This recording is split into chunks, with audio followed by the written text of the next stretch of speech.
Hi, I'm Steve Clemons, and I have a couple of questions. President Trump keeps saying he wants more time, maybe just 2 or 3 more weeks, to finish the job in Iran. But what is the job, and what does finishing it look like? Let's get to the bottom line.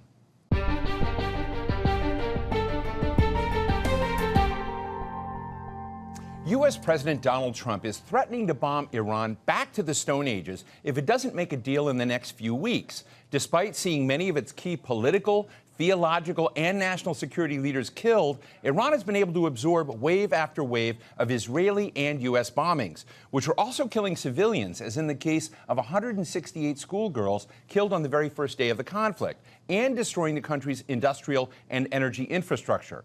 Iran has hit back at Israel and U.S. military bases across the Arab world and shaken the global economy by blocking access to the Strait of Hormuz.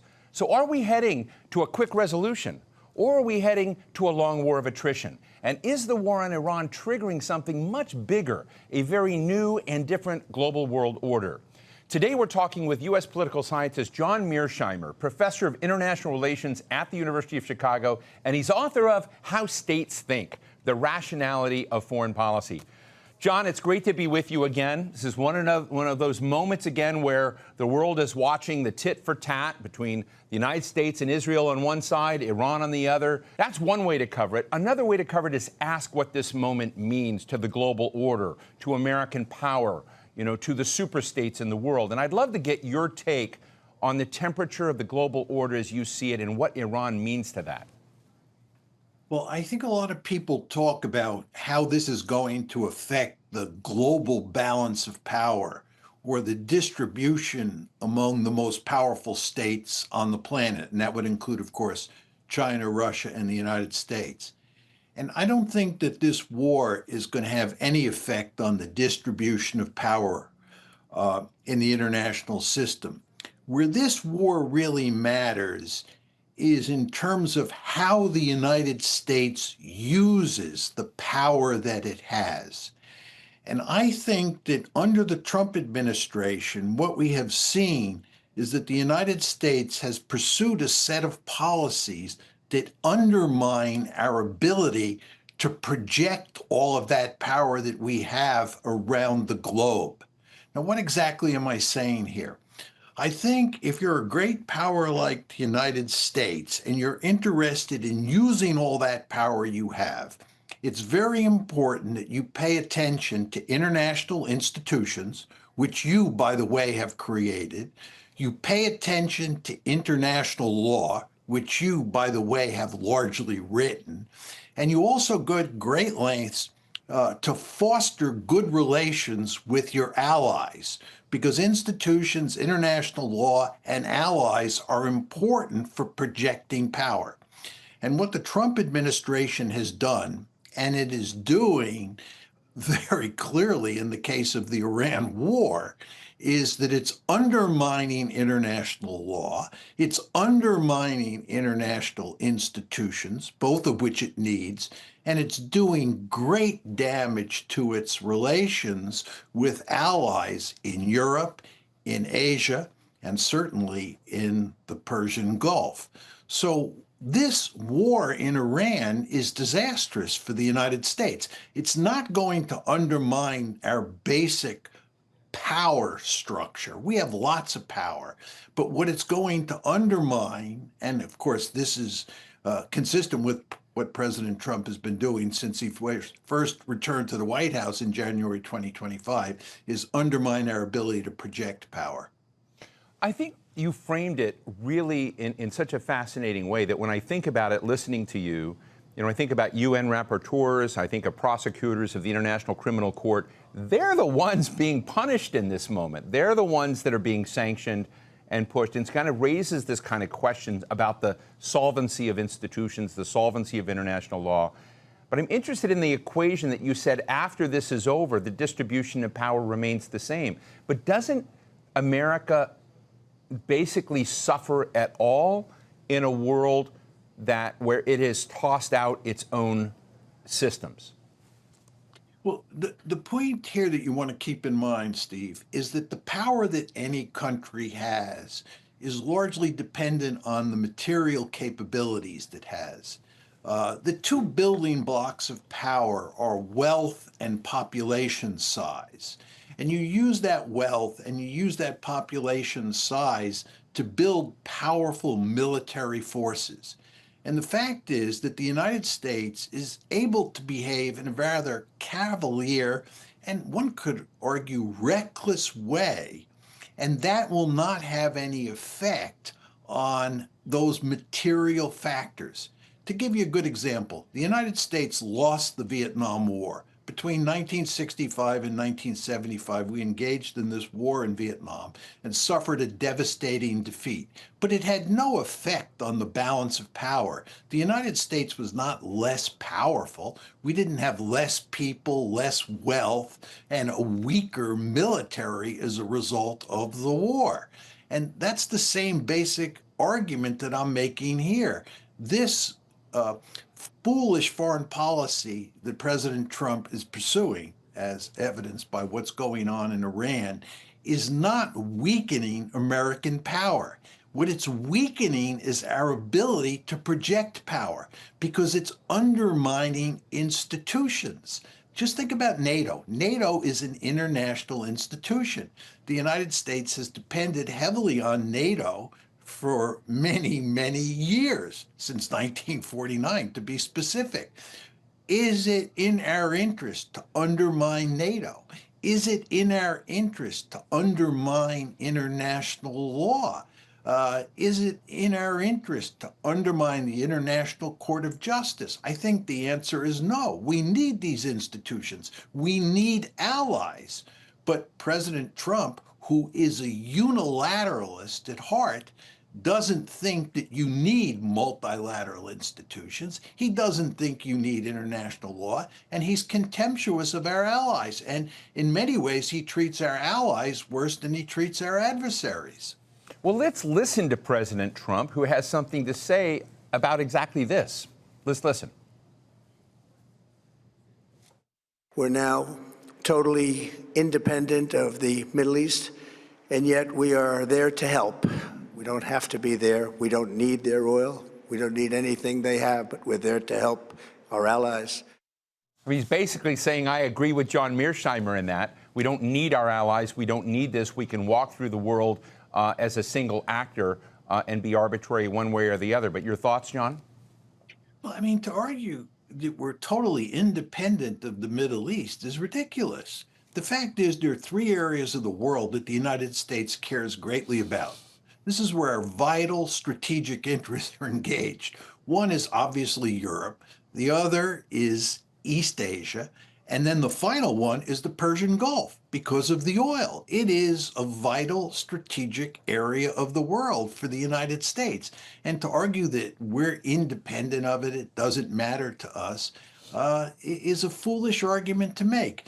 You know, President Trump often talks about leaving the war. What is he saying here? That we're going to leave the Middle East? We're just going to forget the Persian Gulf? We're going to forget that oil? Of course we're not going to do that. We're going to remain there because it is a vital strategic area of interest to us.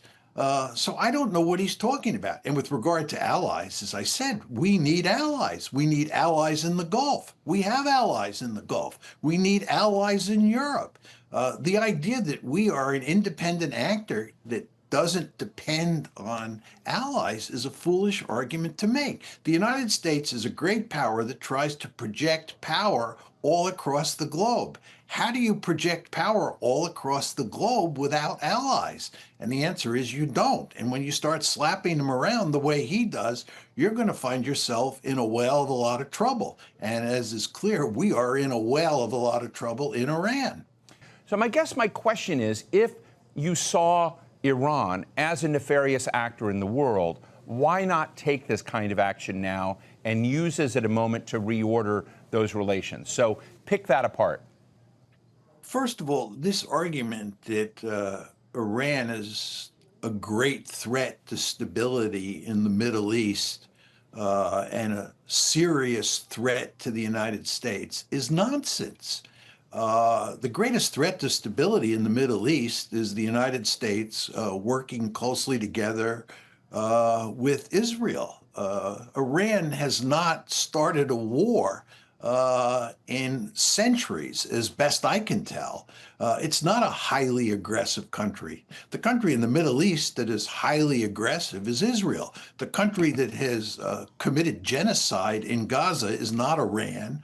It's Israel. And we were complicit. We, meaning the United States, were complicit in that genocide. Twice, once last year in June of 2025, and again on February 28th of this year, the United States and Israel launched unprovoked attacks against Iran. So the idea that Iran is this great destabilizer in the Middle East is a myth that the United States and Israel purvey. This is not to say that that Iran doesn't present some problems in the Middle East that the United States has to be concerned about. But the idea that this is a serious threat, much less an existential threat, is not a serious argument. That's point number one. Point number two is if you look at what the Israelis and the Americans are now doing to deal with this purported Iranian threat, what you see is we've taken measures that have made the situation much worse. In fact, one could argue that we are going to crash the international economy as a result of this war that Israel and the United States started. I would make the argument that we are on the edge of the precipice in terms of the state of the world economy because of this war. This war shows no signs of ending anytime soon, and already great damage has been done to the international economy, and more damage will be done the longer the war goes on. So this idea that number one, Iran is a great threat to the United States is bogus. And number two, the idea that President Trump and his friends in Israel are making a safer and more stable Middle East is a ludicrous argument. In fact, what they're doing is they're putting the entire world on the precipice of a disaster. You know, one of the things that I find interesting is when you kind of talk to war planners, strategists across Republican and Democratic circles, it's hard to find anyone that wouldn't have expected that Iran would shut down and use the Strait of Hormuz as a choke point, that in fact the Strait of Hormuz was really Iran's nuclear bomb, that if you wanted to create something that they thought was deterrence. I'm just interested in why you think this White House had none of that input or just disregarded that element. I actually think it's quite clear. President Trump has said that he was forewarned that the Iranians were likely to shut down the strait. But he said that it didn't matter. And the reason that it didn't matter is that the administration thought that they could win a quick and decisive victory. They thought that they could launch, and when I say they, we're talking about the United States and Israel, which I like to refer to as the tag team. The tag team thought that they could launch a shock and awe strategy against Iran, which would involve decapitating the regime. And because that regime had so little support in the general population in Iran, the decapitation or the shock and awe strategy would lead to a revolution. The regime would be overthrown, and the new regime would either submit to our demands or the old regime would remain in place and just surrender. Those were the two things that they thought might happen. But the point is that this shock and awe strategy would produce a quick and decisive victory. And therefore, you wouldn't have to worry about the Iranians closing the straits. But what happened here, obviously, is that the shock and awe strategy failed, and we're now in a war of attrition. And in this war of attrition that we now find ourselves in, the Iranians hold almost all the cards, not us. And that's why we are in desperate straits. It is interesting that President Trump said the opposite. We have all the cards and Iran has none. So I take your point. But another element here is other big global powers, China, Russia. How are they looking at this moment? Is China fearful of a more muscular United States willing to deploy power like this? Or is it basically applauding this moment as an opportunity for itself?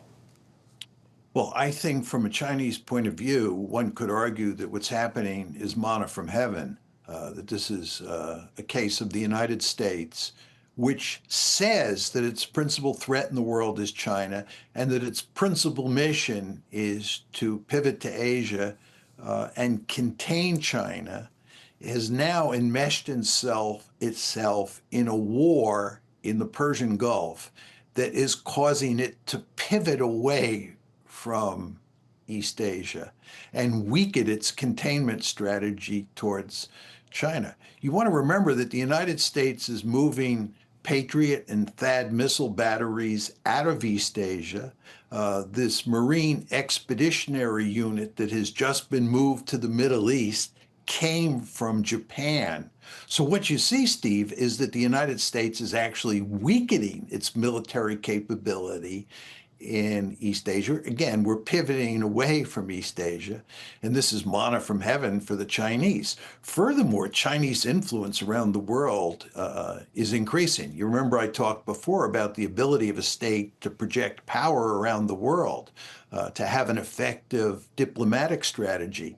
If you look at the United States and you compare it to China in terms of state behavior, in terms of which state looks like a responsible stakeholder in the international system, it certainly looks like China is the responsible stakeholder. The Chinese look like they are the adults in the room. The United States certainly does not look like a responsible stakeholder. The Gulf states, the Europeans, our Asian allies are all questioning whether or not the United States is playing with a full deck. All of our allies around the world can't believe what we're doing.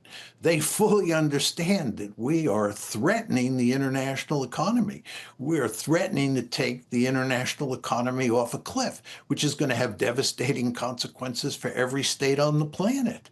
So when you think about where China stands versus where the United States stands in the eyes of the world, the Chinese have benefited enormously from this conflict. UAE Ambassador to the United States, Yusuf Otaiba, just published an op-ed recently in the Wall Street Journal where he said you can't just, a ceasefire is not enough because you will leave Iran not defeated, not crippled, able to do various things there. I'd just be interested to get your take on this because, you know, I think you said America has opened a Pandora's box of messes. Now many people in the region say, well, you got to continue what you're doing. Don't leave it like this. What are your thoughts? I think this is remarkably foolish.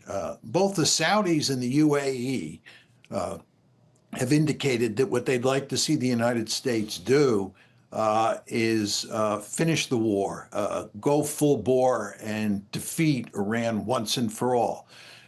First of all, we're not going to defeat Iran once and for all. And if we march up the escalation ladder, as they would like us to do, there is a very good chance that the UAE and Saudi Arabia will be destroyed as functioning societies. You want to understand that these countries depend heavily on desalinated water. And there are a handful of desalination plants in each of these countries that are big fat targets that the Iranians can go after. And not only can the Iranians go after those desalination plants, they can go after their energy infrastructure, they can go after their oil and gas infrastructure. They can destroy those countries. And if the United States begins to attack a broader set of targets in Iran, the Iranians, who have been playing tit for tat all along, have made it clear that they will destroy, or they will attempt to destroy, and I think they will destroy countries like the UAE and Saudi Arabia. So if anything, Steve, what the UAE and Saudi Arabia should be doing is telling the Americans to back off and to work overtime to come up with some sort of negotiated settlement to put an end to this war.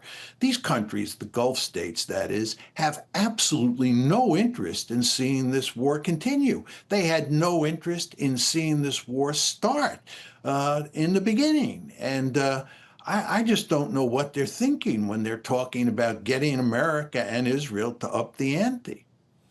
You know, other parts of the dashboard of this conflict right now are what's happening in Lebanon, Israel's commitment to essentially occupy parts of Lebanon, what's going on in Gaza. And I'm just interested in how you see the other dimensions of the Middle East beneath the Iran conflict that are also parts of the puzzle that are moving right now. Well, let's start with Lebanon. And there are two dimensions to the war in Lebanon. One is the ground war, where the Israelis are attempting to take more territory. And I think many Israelis, especially on the right-hand side of the political spectrum, want to annex the southern part of Lebanon from the northern border of Israel up to the Litani River. And in fact, if you look carefully at what's happening in southern Lebanon at this point, the Israelis are suffering a series of tactical defeats. They are having one whale of a lot of trouble fighting against Hezbollah on the ground in southern Lebanon. And the idea that they're going to conquer all of southern Lebanon, I think, is wrong. And I think they're going to suffer a lot of casualties trying to do that. And they already are, of course. Second point I'd make is that by the end of 2025, it looked like Hezbollah had been defanged and that the Israelis had done egregious damage to Hezbollah's ability to fire rockets and missiles into Israel. So as you moved into this year, it looked like Hezbollah had been defanged and couldn't cause Israel any problems with its rockets and missiles because it had hardly any left. Israel had destroyed all of them. That has clearly not happened. And not only is Hezbollah firing rockets and missiles into northern Israel, and even as far as into Tel Aviv on a daily basis. But the Iranians are coordinating with Hezbollah, and the Iranians are firing missiles into northern Israel and into Lebanon itself. So the Hezbollah threat is there in spades. With regard to Gaza and the genocide, there's no question that the Israelis have slowed down the genocide. But if you look at their behavior, they're very interested, for sure, in cleansing all of Gaza of Palestinians, and they're pursuing a genocide in hopes that that will allow them to get all of the Palestinians out of Gaza, and if they don't get them out, murder them while they're in Gaza. And we don't want to lose sight of the fact, Steve, that on the West Bank, the Israelis are launching pogroms on an almost daily basis because they're interested in ethnically cleansing the West Bank as well. So if you look at what's going on here with Israel, Israel is deeply involved in a conflict in southern Lebanon and with Hezbollah. Furthermore, it's involved in a genocide in Gaza. It's involved in pogroms on the West Bank. And furthermore, it's constantly attacking Syria. And on top of all that, it dragged the United States into a war against Iran. Israel is by far the most aggressive state in the Middle East. One could make an argument that it is the most aggressive state on the planet. This gets back to our earlier discussion of whether Iran or Israel is the greatest threat to stability in the Middle East. I don't know how anybody could make the argument that it's Iran. The answer is it's Israel. And most importantly, you want to remember that Israel is committing the greatest of all crimes, which is genocide in Gaza. And no matter what you think of the Iranian regime is not committing genocide. It's a messy world, and that's why we always love talking to you. University of Chicago political science professor John Mearsheimer, thanks so much for joining us today. It was my pleasure, Steve. Thanks a lot for having me. So what's the bottom line? However this war ends and however long it takes, one thing has become really clear. Today's world is governed by the sword. The order that prevailed over the past few decades is just crashing down and being replaced with a much more vicious system. The United States is the change agent now, using brute force where it sees oil or assets or territories that it wants. Staying in old alliances like NATO may just not be worth it for a new America. If anything, we're heading back to the 19th century. A dog eats dog, might makes right, no rules place, where all countries are up for grabs and everyone needs muscle if they want to survive. And that's the bottom line.